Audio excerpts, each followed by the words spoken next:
मैं आतिशी मुख्यमंत्री के रूप में अपने कर्तव्यों का श्रद्धापूर्वक और शुद्ध अंतःकरण से निर्वहन करूंगी। जिस तरह भरत जी ने 14 साल तक भगवान श्री राम की खड़ाऊ रखकर अयोध्या का शासन संभाला, ये कुर्सी अरविंद केजरीवाल जी की है। भारत माता की।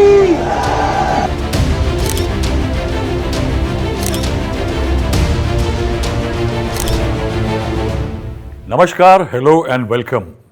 Politics is all about perceptions. To build the right perceptions, politicians need optics. Political optics don't just include signals to the voters or the masses. They also mean optics for internal dynamics of parties. And believe me, these are extremely crucial. In a show on the 17th of September, I had discussed the names of probables for the Delhi Chief Minister's post once Aam Aadmi Party Supremo Arvind Kejriwal stepped down. AAP leader Atishi was the front runner then. During the show, I had launched a term Khadao Mukhyamantri for the signs of dummy chief ministers. There is a long list of such instances both in the past and current. We had said that Delhi is all set to get a Khadao chief minister. The link of that show is in the description, just in case you want to see it. On the 17th of September, Atishi was picked up as the heir to the Delhi throne by Arvind Kejriwal. On the 21st of September, she was sworn in as Chief Minister. On the day of her swearing in, Atishi touched Kejriwal's feet. I won't attach any judgment to this because that's a mark of respect, that's our culture. But on Monday, Atishi laid it thick and perhaps too thick for comfort. She took charge as the 8th Chief Minister of Delhi. She was sitting in the same chair as stalwarts like Sheila Dikshit of the Congress and Sushma Swaraj of the BJP in the past. Then came the optics. Arvind Kejriwal used to sit in a tan red chair. That's the Chief Minister's designated chair. She didn't sit on that one. She had her staff wheel in a white colored chair or a cream one, and she left the Chief Minister's chair empty as a mark of respect towards her leader. Just to ensure that no one misses the message, she compared her state of mind with that of Bharat, who had to take charge of Ayodhya when Lord Ram went on a 14-year exile. जिस तरह भरत जी ने 14 साल तक भगवान श्री राम की खड़ाऊ रखकर अयोध्या का शासन संभाला, उसी तरह से आने वाले 4 महीने के लिए मैं दिल्ली सरकार चलाऊंगी। लेकिन दिल्ली के मुख्यमंत्री की कुर्सी, ये कुर्सी अरविंद केजरीवाल जी की है। ये कुर्सी इसी कमरे में रहेगी, अरविंद केजरीवाल जी का इंतजार करेगी। Now this is what I call optics. Atishi knew perhaps from the examples of O Panneerselvam and J Jayalalithaa in Tamil Nadu, Rabri Devi and Lalu Yadav in Bihar, or Manmohan Singh and Sonia Gandhi in Delhi. She remembered that elevation to a high office shouldn't send out a signal that a protege or beneficiary of a political decision has grown out of the shadow of the mentor or the benefactor. He or she must protect the trust factor zealously, because it's the trust factor that contributed to the elevation. Remember, Uttar Pradesh, Chief Minister Yogi Adityanath was handpicked by the High Command in 2017 when the BJP won the election, but he managed to carve out an image in Uttar Pradesh for himself. Yogi Baba, Bulldozer Baba, and a lot of that. He grew out of the shadows of the party bosses, a leader in himself. And right from the day BJP won back power in 2022 under him, he has been in trouble with his party bosses. So do you think this is happening for the first time? Think again. Remember, Shakespeare famously had said in The Tempest, "What's past is prologue." The phrase stands for the idea that history sets the context for the present. There is a history and present to it. At one time, the Congress High Command was extremely strong. Chief Minister used to wait for the High Command ka Adesh. The BJP today has Chief Ministers who await orders of the High Command on who will be the member of their Council of Ministers, what kind of policies will be designed, who will inaugurate them. In Punjab, when Bhagwant Mann became the chief minister, he had Manish Sisodia helping him draft the first budget.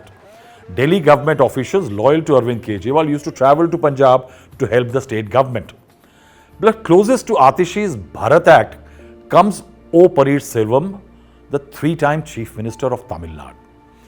He was entrusted with the responsibility of being chief minister of Tamil Nadu on the 29th of September 2014 when Jayalalithaa was convicted in a disproportionate asset case.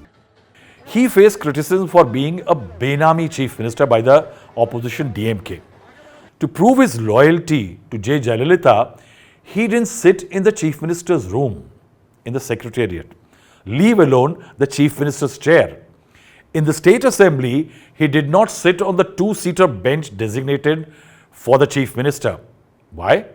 Because that's where party chief and his mentor J Jayalalithaa used to sit when she was attending the assembly. When Jayalalithaa was around, the two-seater first bench was used only by her. Nobody used to sit next to her. Rest used to sit on a multiple-seater behind her. She had a mic only for her. I distinctly remember that it took Panneerselvam several months to summon the courage to sit on the bench, perhaps sometime in 2015, and he became chief minister in September 2014. But he never sat exactly where Jayalalithaa used to sit. He had a special mic put up for him. I'll show you a picture of it. So that he won't be addressing the house through Jayalalitha's mic. He used to bring budget copies for presentation in a briefcase with Jayalalitha's picture on the briefcase. It could be seen. The cabinet meetings he used to chair used to have a picture of Amma, as she was called by AIADMK, right in front of him. The picture used to be right in front of him. Everybody could see it. I remember when he took oath on 29 September 2014, after Jayalalitha's conviction, he had broken down reading the oath. Cabinet Minister Gokula Indira also started crying. Panneerselvam had become Tamil Nadu Chief Minister for 6 months in 2001 when Jayalalithaa was jailed in the Tansi land scam. Now he owed his rise to Jayalalithaa. Now is it a coincidence that he became a Chief Minister barely a few days before Narendra Modi became Chief Minister of Gujarat in 2001? Now even his was a chaiwala or a tea seller to a Chief Minister journey. In Tamil Nadu's Theni district, there is a small town, Periyakulam, and it has a tea and snack stall called Rosy Canteen. Here the tea is hot and the conversation engaging. And history, interesting. In the 1970s, it was called the PV Canteen, named after two of its founders, two friends who grew together, Vijayan and O Panneerselvam. Yes, OPS, so that is why PV. In the late 1980s, OPS handed over the canteen to his brother O Raja. He lost his 10-year-old daughter, Rosie Raja, in a tragic drowning accident. That's how Rosy Canteen got its name, and that PV Canteen became Rosy Canteen. Now, in comparison, Atishi is no OPS. He was a protege but had strong political roots. He had evolved. He started as head of the local body, a municipal body, Periyakulam, and went on to present not one but 11 state budgets. That means he was an experienced hand. But Atishi has one advantage, has a way better education and evolution. She's a Rhodes Scholar. She has conducted herself rather well as a minister. She was number 2 when Arvind Kejriwal was in jail. She's 43 years old. She's also only the second woman chief minister in the country at present, along with West Bengal's Mamata Banerjee. Now, the tenure of her government will be brief, as the Delhi Assembly elections are slated to take place in February 2025. That means she will have a very short stint as chief minister. She has an opportunity to stay loyal to her party boss without signaling that her first loyalty is towards a leader, not Delhi. In fact, the responsibility also lies with Arvind Kejriwal. Atishi, in a grand gesture, may have equated herself with Bharat from Ramcharitmanas. But Kejriwal has to remember that Lord Ram never remote controlled or remote ruled Ayodhya. A Khadao Mukhyamantri can be a politically fatal mistake for the Aam Aadmi Party if not managed well. That's all for today.